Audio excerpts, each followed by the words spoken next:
ইসরায়েলের সঙ্গে বড়সড় যুদ্ধের প্রস্তুতি নিচ্ছে ইরান।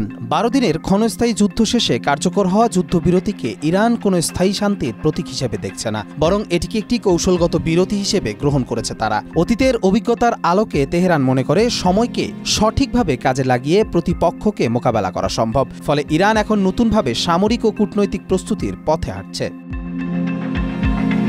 যুদ্ধের সময় ইসরায়েল ও যুক্তরাষ্ট্রের যৌথ অভিযানে ইরানের সামরিক কাঠামো কিছুটা ক্ষতিগ্রস্ত হলেও পাল্টা হামলায় ইরান ও ইসরায়েলের প্রতিরক্ষা ব্যবস্থা দুর্বল করে দেয়। এই প্রেক্ষাপটে ইরান স্বল্প ও মাঝারি পাল্লার ক্ষেপণাস্ত্র মজুদ, হাইপারসনিক প্রযুক্তি, বিমান প্রতিরক্ষা, নজরদারি ব্যবস্থা উন্নয়নে জোর দিচ্ছে। পাশাপাশি রাশিয়া চীন থেকে আধুনিক যুদ্ধবিমান ও প্রতিরক্ষা প্রযুক্তি সংগ্রহের পরিকল্পনাও রয়েছে।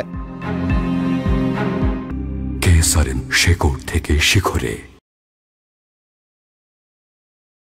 শুধু সামরিক দিকেই নয়, কূটনৈতিক ও আইনি ময়দানেও সক্রিয় হচ্ছে তেহরান। ইসরায়েল ও যুক্তরাষ্ট্রের বিরুদ্ধে আন্তর্জাতিক আদালতে মামলা করার চিন্তা করছে তারা। একই সঙ্গে পারমাণবিক আলোচনায় ফিরতে অনাগ্রহী ইরান, যতক্ষণ না তাদের অভিযোগগুলোর আন্তর্জাতিক স্বীকৃতি মেলে। সব মিলিয়ে ইরান কৌশলগত ধৈর্যের মোড়কে নিজেদের শক্তি পুনর্গঠন ও সম্ভাব্য বৃহৎ যুদ্ধের জন্য প্রস্তুত করছে।